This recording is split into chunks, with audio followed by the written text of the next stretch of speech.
आजच्या युगात महिला सर्व क्षेत्रात कामगिरी करीत आहे। 19व्या शतकात फक्त चूल आणि मूल या दोनच गोष्टींचा सांभाळ करणे महिलांचे कर्तव्य होते। मात्र आता 26 जानेवारी 1950 ला देशात संविधान लागू झाल्याने प्रत्येक क्षेत्रात महिला भरारी घेत आहे। एक साधारण पद ते देशाच्या राष्ट्रपती पदावर सुद्धा महिला विराजमान झाल्या आहे। एक आई, एक सून, तर तीच सून आणि सासू सुद्धा नाते जपून महिला हीच जगाची उद्धारकर्ती झाली आहे। यास महिला म्हणून सन्मान करण्याकरिता 8 मार्चला जगातील सर्व महिलांना शुभेच्छा देण्यात येत असतो। या दिनाला अमरावती पोलीस आयुक्त डॉक्टर आरती सिंह यांचे योगदान भरीव आहे। एक महिला, एक डॉक्टर म्हणून त्यांनी मोठे यशाचे शिखर गाठले आहे। त्यांच्या उल्लेखनीय कार्याबद्दल त्यांना नुकतेच राष्ट्रपती पदक देऊन सन्मानित करण्यात आले। तर नुकतेच अमरावती शहरात झालेल्या नयन लुनिया अपहरण प्रकरणात त्यांच्यासह पोलीस टीमने 2 दिवसात मुलाचा शोध घेऊन त्याला सुखरूप आणले आणि सर्व आरोपींना जेरबंद केले आहे। महिला दिनी आमच्या प्रतिनिधी कोमल इंगळे यांनी त्यांच्याशी विशेष बातचीत केली आहे। नमस्कार, मी कोमल इंगळे, विदर्भ न्यूज 365 मध्ये आपलं स्वागत।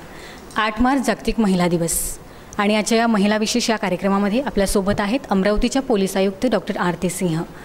नुकताच यांना राष्ट्रपती पुरस्कार जाहीर झाल्याने विदर्भ न्यूजकडून यांचं खूप खूप अभिनंदन। तर त्यांच्यासोबत आपण चर्चा करणार आहोत। नमस्कार, आज जागतिक महिला दिवस निमित्ताने मला सर्व फक्त महिलाही नाही तर पुरुषांनाही हा संदेश द्यायचे आहे की फक्त एकच दिवस का आपल्याला महिलांच्या सन्मानाची, महिलांचे हक्काची, महिलांचे अधिकारांची जाणीव का होते। 365 दिवसमध्ये 8 मार्च वगळला तर इतर दिवसातला सुद्धा आपल्याला असेच महिलांचा सन्मान केले पाहिजे, महिलांचे हक्काची, अधिकाराची जाणीव ठेवली पाहिजे। आणि महिलांना माझी विशेष ही सूचना राहणार आहे की आपण सर्वांनी स्वप्न पाहावे आणि स्वप्न साकार करण्याकरता दृढ निश्चय करावे आणि मेहनत करावे। नक्कीच आपले स्वप्न साकार होत। सर्व महिलांना मला आवर्जून आवाहन करायचे आहे की अत्याचार होत असेल तर शांत बसू नका, आम्हाला सांगा। अत्याचार सहन करणार तर अत्याचार वाढत राहणार, म्हणून कोणीही अत्याचार सहन करू नये। कुठल्याही छोटा घटना घडत असेल, तुमच्या बरोबर नाही तर आजूबाजूलाही घडत असेल तर आम्हाला नक्कीच सांगा।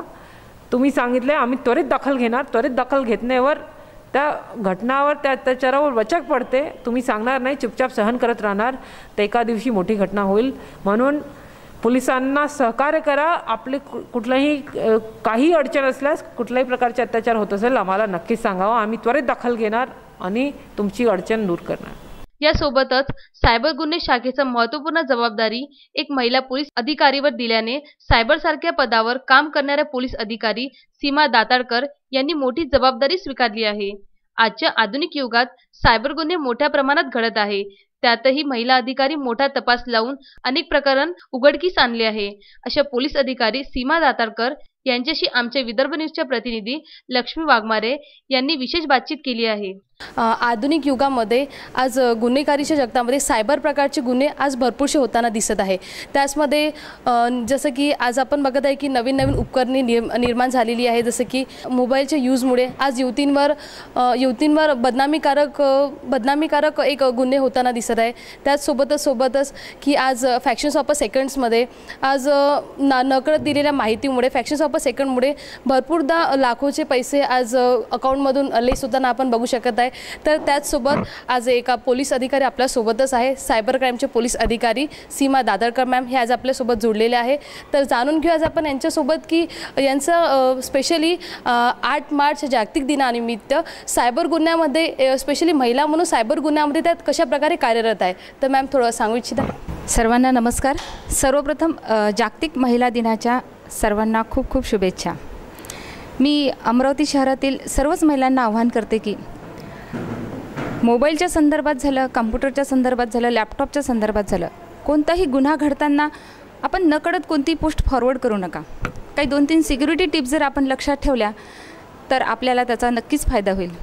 तसं पाहिलं तर इंटरनेटचं जग कसं आहे, वाव, म्हणजे आपण आज एकमेकांना पाहतो आहे ऑनलाईन, कशामुळे? इंटरनेटमुळे। पण त्याचा जर दुसरा उपयोग जर आपल्या जर बदनामीसाठी होत असेल, आपली जर त्यामुळे हरॅसमेंट होत असेल, तर आपण फक्त 4-5 सुरक्षित टिप्स जर आपण लक्षात ठेवल्या तर आपल्याला याचा चांगला आनंद घेता येईल इंटरनेट जगताचा.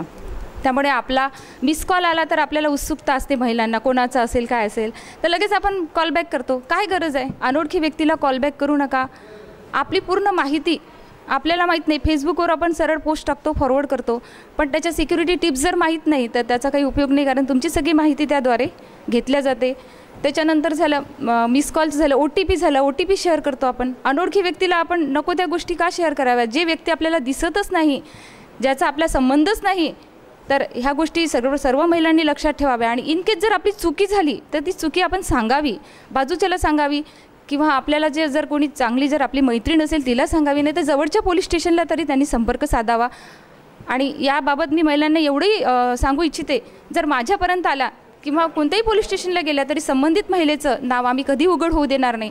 त्यामुळे अशा सायबर क्राईमच्या संदर्भात जर काही महिलांच्या तक्रारी असतील तर त्यांनी जास्तीत जास्त सायबर पोलीस स्टेशन, अमरावती शहर पोलीस आयुक्तालय अमरावती या ठिकाणी येऊन द्याव्या किंवा जवळच्या पोलीस स्टेशनशी संपर्क साधावा. मॅम, माझा दुसरा प्रश्न असा असेल की जसं की आता कुठल्याही सायबर गुन्ह्याचा शोध लावणे थोडं आज कठीण आहे, बाकीच्यापेक्षा थोडं आज कठीण जातं, तर तुम्ही ह्या फील्डमध्ये म्हणजे याचा शोध लावण्यासाठी कशाप्रकारे तुम्ही याचं ॲक्शन्स घेता? गुन्हे करणाऱ्यांना काय वाटतं की आपण दिसत नाही आहे, काही पोस्ट फॉरवर्ड केली, कोणाचाही फोटोचं आपण मॉर्फिंग केलं तर फोटो फॉरवर्ड केला तर आपण कोणाला दिसणार नाही, माहीत पडणार नाही. पण सगळ्या गुन्हेगारांपेक्षा सायबर गुन्हेगारांचं हे तंत्रज्ञान जरा वेगळं आहे. आणि ते आपल्याला मोबाईलच्या माध्यमातून, फेसबुकच्या माध्यमातून आपण माहिती मागून तर आरोपी नक्कीच सापडतो आणि त्याचे पुरावेसुद्धा मिळतात आणि त्याची शिक्षासुद्धा जास्त आहे. त्यामुळे असं कोणी समजू नये की आपण दिसत नाही पोस्ट फॉरवर्ड करतो. आपण ताबडतोब आरोपीचा शोध लावतो. आपल्याकडे तेवढं तंत्रज्ञान आपल्याला शासनाने उपलब्ध करून दिलेलं आहे. त्यामुळे काही घाबरायचं कारण नाही. जर आपल्याच्यानी चुकी झाली असेल तरीसुद्धा आम्हाला कळवा, आपण त्याच्यावर कारवाई करू. त्याचसोबतच जसं की मॅम तुम्ही MPSC परीक्षा उत्तीर्ण झालेला आहात, तर आमच्या शिक्षित महिलांना तुम्ही काय संदेश देऊ इच्छिता त्यांच्या पुढील भविष्यासाठी? मी सर्व आईवडिलांना एवढंच सांगेल की तुम्हाला जर मुली असतील तर तिला एक संधी द्या, ती त्या संधीचं नक्कीच सोनं करेल. अजय शृंगारे, विदर्भ न्यूज, अमरावती.